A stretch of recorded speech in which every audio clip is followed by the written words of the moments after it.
Jadi saya punya semacam ini satu dimensi gini. Ada manusia ruang, ada manusia perabot. Ingat-ingat dulu belum analisis ya. Jadi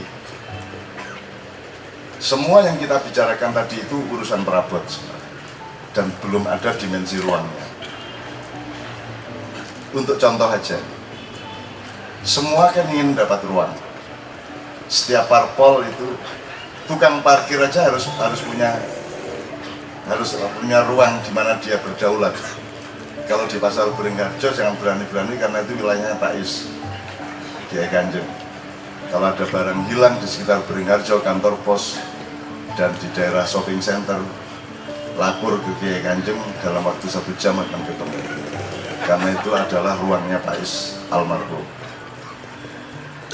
Semua orang di dunia butuh ruang dan menjadi filosofi dasar bahwa makhluk hidup itu butuh ruang dan waktu.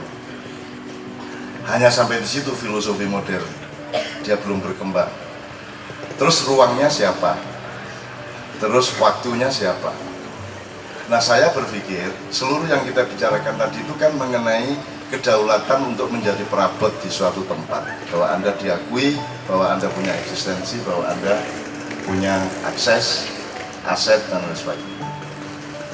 Termasuk hak asasi manusia adalah perjuangan yang sangat memalukan untuk mencari ruang kan? Dan sangat perabot. Nah, bedanya apa? Perabot itu dia sangat material, tapi kalau ruang itu dia mendekati rohani. Dan harap Anda tahu kalau Anda nanti bicara mengenai tuan rumah di negeri sendiri, di tuan rumah dirimu sendiri, sohibu baiti ya, itu harap tahu bahwa rumus materi dan rohani itu terbalik, bukan hanya berbeda tapi terbalik. Kalau uang Anda kasih berkurang, Anda dikasih bertambah. Kalau gelas ini dikasih minuman materi, dia akan penuh gelasnya. Kalau Anda tambah lagi akan amber. Tapi kalau rohani, dia tidak pernah penuh. Anda isi seberapapun dan dia tidak pernah berkurang. Anda kurangi seberapapun. Tidak ada guru menjadi lebih bodoh setelah memberikan ilmu kepada murid-muridnya. Oleh karena itu di Ma'iyah ini sangat rohania, sehingga kita tidak pernah penuh. Sampai jam 3 pun kita merasa masih belum penuh, kan begitu. Karena Anda sangat berada di dalam mekanisme rohania. Ini sekedar resume dasar dulu ya. Nanti kalau ada waktu kita coba cari contoh-contohnya. Saya sering menjawab pertanyaan jamaah mengenai penyakit. Penyakit itu kamu harus tahu benihnya, potensinya. Dan ada penyakit yang muncul karena Anda kasih ruang dia. Begitu Anda tidak kasih ruang, dia tidak ada. Hantu, kerasukan, segala macam, mergancang kok kayak inggon. Hatimu kosong dimasukin, kan gitu. Kalau kamu sibuk, kamu penuh, ya kamu rohania, maka dia tidak ada peluang untuk masuk. Kalau Anda mulai sakit kanker dikit-dikit, dan dokter biasanya tahunya kanker itu kalau sudah stadium 3 gitu ya. Tapi ketika 1, 2 belum ada gejalanya. Nah, ketika Anda sudah mengetahui ada benih kanker, maka jangan kasih makanan dia. Karena begitu dia dikasih makanan, dia minta ruang di dalam diri Anda, akhirnya dia nerobos, daging Anda dirusak untuk supaya dia dapat ruang. Jadi penyakit itu jangan dikasih ruang dan waktu, maka dia tidak akan berkembang. Jangan dikasih makanan, makanya jangan banyak makan. Semakin tidak banyak makan semakin baik. Kan rumusnya jelas ya. Lapar itu baik, kelaparan sangat buruk, kenyang itu kurang baik, kekenyangan itu buruk sekali, kan gitu. Tapi yang terbaik adalah kaping papat wetengiro ingkang luwih. Tadi saya dikasih sup ayam oleh Gandhi dan saya hanya serup-serup tok. Tidak saya makan sedikit pun ayamnya, hanya godong-godongi didik itu tak pangan, kalau kecambah didik gitu. Tapi ayamnya tidak saya makan sama sekali, karena saya harus bersikap, saya harus berdaulat kepada makanan. Saya tidak boleh menjadi korban dari kedaulatan makanan yang enak itu sehingga kita kalah oleh keenakan, sehingga kita makan dia dan kita menjadi rusak karena makanan itu. Itu contoh aja. Kemudian jadi ini ruang dan manusia perabot. Ini tadi Ja'far itu menjelaskan lebih bagus dari kalau saya menjelaskan. Jadi saya itu kagum sama anak-anak Mak Iya sekarang, nulis api-api. Malam ini Mak Iya ada di pelataran Masjid Demak Agung, Masjid Agung Demak. Terus ada di Pendopo Mojopahit ya. Ini teman-teman ini sudah menikmati roh, sudah menikmati Allah, sudah hatinya sudah labbaik Allahumma labbaik. Kalau kita pakai notasi barat itu biasanya agak sukar dimasukin tasdid. Kalau bahasa Arab tasdid itu huruf double, labbaik, labnya baru baik gitu. Kalau kita pakai lagu barat itu biasanya B-nya tinggal satu. Jadi kita mesti tegaskan bahwa itu labbaik. Wan ni'matan, N-nya dua. Ya ini anu aja apa ranting-ranting kecil aja. Jadi teman-teman ini sudah luar biasa. Ini Ja'far tadi menjelaskannya luar biasa loh. Saya kok seperti dengerin saya ngomong ya. Tapi lebih baik dari saya gitu. Lebih baik dari saya. Dia lebih akademis, lebih ilmiah, lebih runtut, lebih kronologis. Sementara saya kan, makanya saya tidak pernah berani mencari ruang dan menuntut ruang untuk saya. Karena saya merasa tidak sah untuk mendapatkan ruang dalam kehidupannya. Maka saya memilih jadi ruang. Saya memilih menjadi ruang. Nah, manusia ruang ini tidak ada konsepnya dalam pendidikan apapun, tidak ada konsepnya dalam wacana agama maupun apapun. Tidak ada manusia ruang.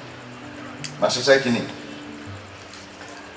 kalau engkau mengenal pohon itu, maka pohon itu misalnya apa namanya wis pokoknya warnanya tok sama gerumbulannya tok. Begitu dia masuk ke dalam memori Anda, maka dia menjadi bagian diri Anda. Betul, dia menjadi bagian dari Anda. Begitu engkau mengenal sesuatu, dia menjadi bagian dari dirimu. Begitu engkau mengenal Allah, Allah menjadi bagian dari dirimu. Kamu sudah tidak bisa cabut lagi. Kamu nggak bisa mencabut memori itu, ya, kecuali oleh Allah dibikin lupa. Nah teman-teman sekalian, sebenarnya lebih penting mana? Materi apa rohani? Nah ini salah satu produk pertanyaannya. Contohnya begini, Bung Karno ada nggak dalam hatimu dan pikiranmu?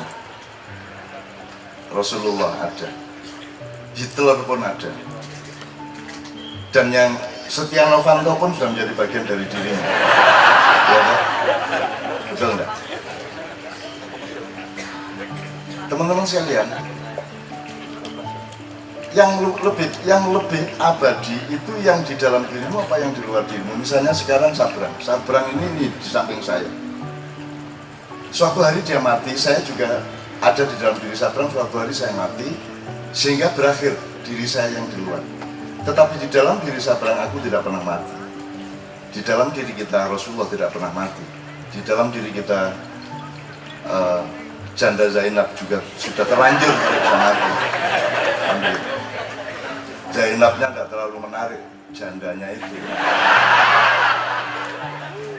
Sampai ada yang pakai nama Abu Janda, ya toh. Saking menariknya janda itu.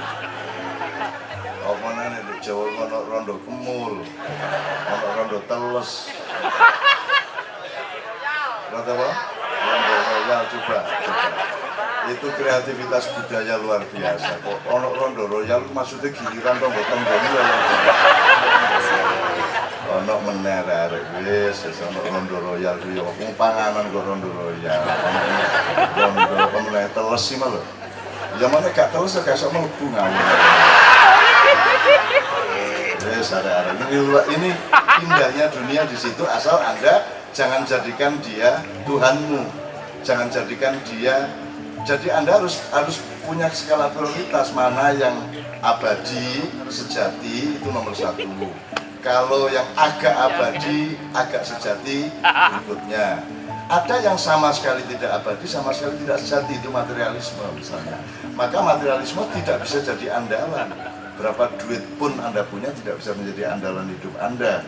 Dan itu tidak ada hubungannya sama kebahagiaan. Karena kebahagiaan atau penderitaan itu masalah metode berpikirmu. Sekarang orang sekarang ini tidak pernah meningkat. kekayaannya, ya, meskipun duitnya makin banyak, tapi kekayaannya tidak pernah meningkat. Kalau orang punya 1 juta, dia tidak bisa menikmati 1 juta karena di pikirannya sudah ada 5 juta. Gitu? Karena Anda sudah di sini sudah ada konsep 5 juta, 10 juta, 100 juta, nanti punya 1 miliar. Apa itu 1 miliar? Wong dia di sininya itu merasa bisa cari 10 miliar gitu kan.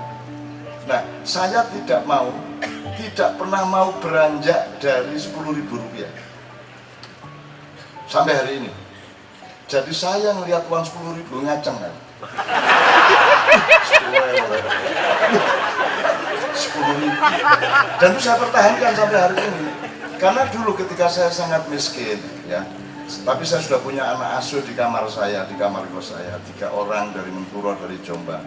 Itu kalau sudah jam 5 sore tidak punya duit, itu berarti nanti sudah nggak bisa ngasih makan malam. Ntar kalau puasa, kalau jam 2 malam saya nggak punya duit, berarti nggak bisa ngasih sahur. Itu harus ada kepastian bahwa sopo katanya kok silih duit jam 2 bengi itu sopo, harus nggak mungkin. Nah, saya kadang-kadang kalau ketemu siang-siang sama Bang Hadi Asyadi Siregar yang bikin Cintamu di Kampus, itu senior saya, itu dia itu pemurah. Jadi saya disangoni 10.000.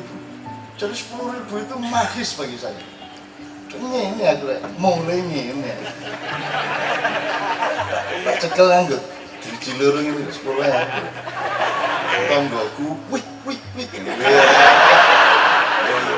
Coba. Dan itu saya tidak mau kehilangan kenikmatan itu sampai kapanpun. Maka saya jangankan 100.000, 10.000 aja saya nikmatnya luar biasa. Di sini saya tidak ada 100.000. Saya tidak mau disiksa. Gimana kamu pendapatanmu naik tapi budayamu juga naik? Goblok kamu. Mestinya kamu tetap miskin hatinya. Karena manusia itu pada dasarnya al-fakir. Wahai manusia, engkau lapar kecuali aku beri makan. Engkau telanjang kecuali aku beri pakaian. Jadi pada hakikatnya manusia itu al-fakir. Makanya orang-orang Islam itu, orang-orang alim biasanya menyebut ini, kalau nulis surat kan minal fakir, ya, dari aku yang fakir, mama sabrang. Anjani fakir temen ini. Nah, saya tidak mau beranjak dari situ. Bagaimana Anda? Anda kemarin dapat 3 juta gajimu, terus meningkat jadi 5 juta, tapi konsumsimu meningkat juga, hatimu juga naik juga. Nah, terus gunanya apa 5 juta? Kalau rasanya sama dengan 3 juta. Kalau kamu bertahan pada rasa 3 juta, 5 juta menjadi kekayaan. Dan orang sekarang tidak ada yang kaya, makanya rakusnya luar biasa karena dia tidak pernah kaya. Sementara saya kaya terus.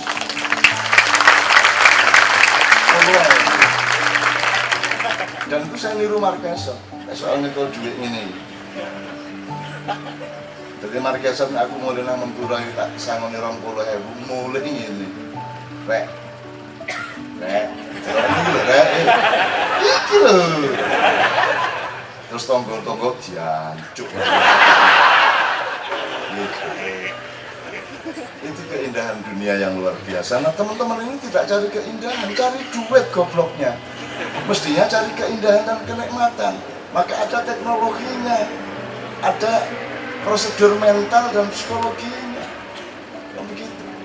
Makanya orang sekarang tidak bisa menikmati apapun. Tidak bisa menikmati apapun. Nah, teman-teman sekalian, kalau saya kembalikan kepada ruang, manusia ruang dan manusia perabot, seperti yang dijelaskan Ja'far tadi, yang namanya HAM itu kan kesadaran perabot banget, bukan kesadaran ruang. Tadi saya mengatakan, begitu pohon engkau lihat, dia menjadi bagian dari dirimu. Ya. Jadi sekarang di dalam diri kita ini kan ada seluruh dunia. George Washington, Abraham Lincoln, Hitler, Hula Gukan, Kubilai Khan, membuka ini ya kan. Dia menjadi bagian dari diri kita. Pada hakikatnya manusia itu ruang. Kalau mau man arafa rabbahu, maka salah satunya adalah yang paling praktis, efektif, jadilah manusia ruang. Kalau enggak kamu bersaing terus untuk dapat ruang. Sementara saya tidak pernah, begitu aku disaingin tak kasih dia. Tahun 75 Presiden Malioboro Umbulan Duparanggi pergi dari Jogja mendadak Terus diperdebatkan di koran Kedaulatan Rakyat dan Pelopor Jogja, siapa Presiden Malioboro berikutnya. Ada dua nominator, M. Ainun Nadjib dan Linus Suryadi Age, sahabat saya. Tulisan ketiga, tulisan saya. Dengan ini saya melantik Linus Suryadi Age menjadi Presiden Malioboro yang baru. Ada repot-repot,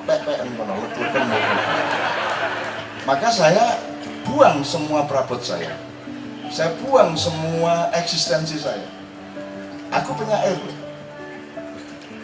tapi ketika ada ribut-ribut soal Denny J.A. yang bikin buku gini, sementara dia tidak diakui oleh penyair lain dan ada nama saya di dalam daftar penyair itu, semua menolak Denny J.A. dan saya kan orangnya nggak bisa nolak, mas, mesake saya. Akhirnya supaya saya bisa menolak Denny J.A. juga, maka yang saya tolak nomor satu adalah diriku. Jadi ada 3 penyair yang saya tidak akui. 1, M. Ainun Nadjib. Nomor 2, Denny J.A. Nomor 3, H.B. Yassin kalau tidak salah. Jadi saya tidak akui diri saya sendiri. Jadi jangankan saya terus memperjuangkan atau mempersaingkan diri saya untuk dapat peluang. Begitu aku disangi, iki nek cara wayang Puntadewa. Sopo ana wong kate semen karo bojoku tak kekno. Ya cuma tak santet.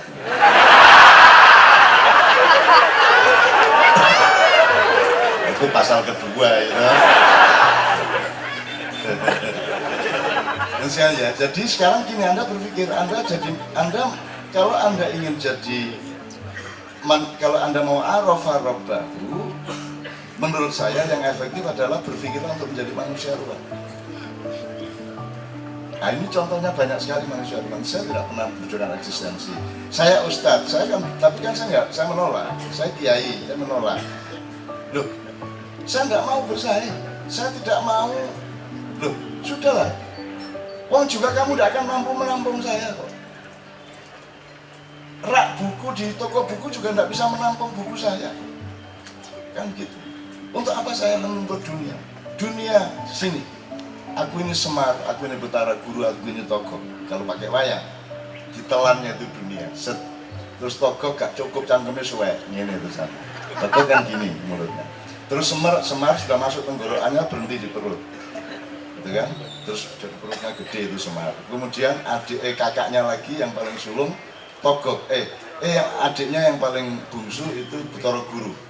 Itu ditelan keluar lewat anusnya, maka dia yang lulus untuk menjadi Hamengkubawono, bukan Buwono, yaitu yang mengelola alam semesta pada waktu itu menurut cerita yang ini untuk simbolisme saja. Nah saya tidak akan minta tempat di dunia, makanya saya tanya tadi, lahirmu tahun 96.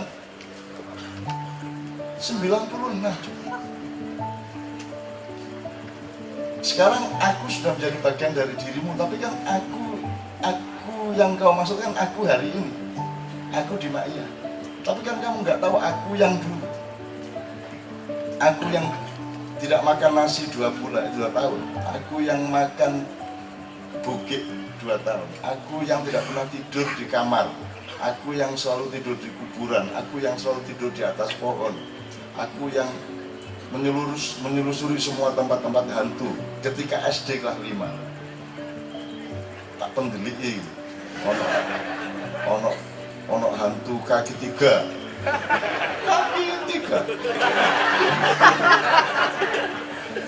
Apa bang Dene pakai sikil situ menetek papat macam-macam hantu itu.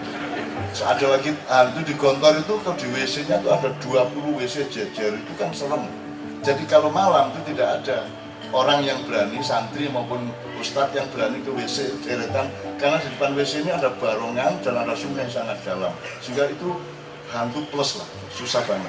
Jadi ada anak Jakarta namanya Kamal, dia kehilangan kesadarannya dan kemudian double hidupnya kacau karena dia beol di situ, ada tangan ngasih surat dia. Tangan saya tiga surat. Terus sambil ada darah tes. Terus dia lari terus bingung terus agak owah lah. Ada lagi yang lucu-lucu, hantu itu lucu-lucu. Ada anjing kuk ditoleh guyu. Ternyata wong kan gitu. Karena anjing bermejah orang dan ketawa. Gitu kan. Kalau itu kan barat. Itu kan serem gak wedi aku. Tapi nek guyu gitu. Kan teror itu. Bisa kalau hantu pakai taring. Gak wedi. Alat biasa. Tapi nek glundung pringis ono endas 200 jejer.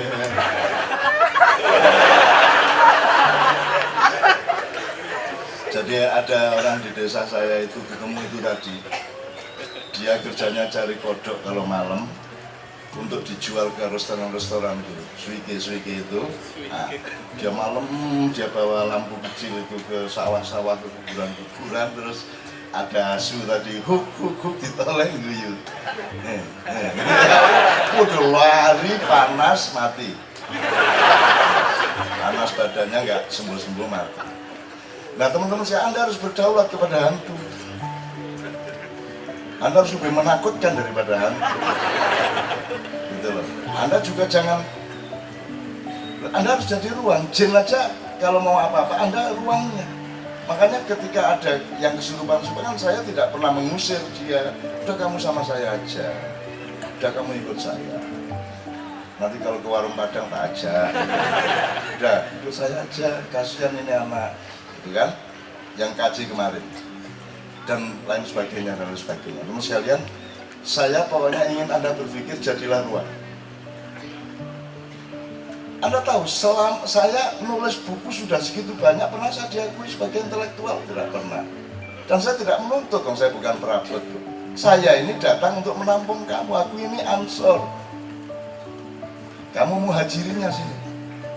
Indonesia, Anda mau menuntut ruang di Indonesia? Diakuin ini dikasih gelar dokter honoris causa saat itu bagaimana? Orang Indonesia itu hidupnya itu dalam kesempitan, kedangkalan, ya kan? Kecekaan, sumbu pendek. Bagaimana Anda hidup di dalam kedangkalan dan kesempitan? Terus Anda cari ruang di situ. Anda yang harus menampung kesempitan itu. Anda yang harus menjadi tuan rumah dari perabot-perabot yang bermacam-macam itu. Kalau ibarat rumah, yang nomor satu bukan rumahnya, nomor satu prinsip rumah itu. Nah, prinsip saya prinsip ruang. Saya pakai prinsip ruang. Sampai kalau tasawufnya gini, Bung Hariko.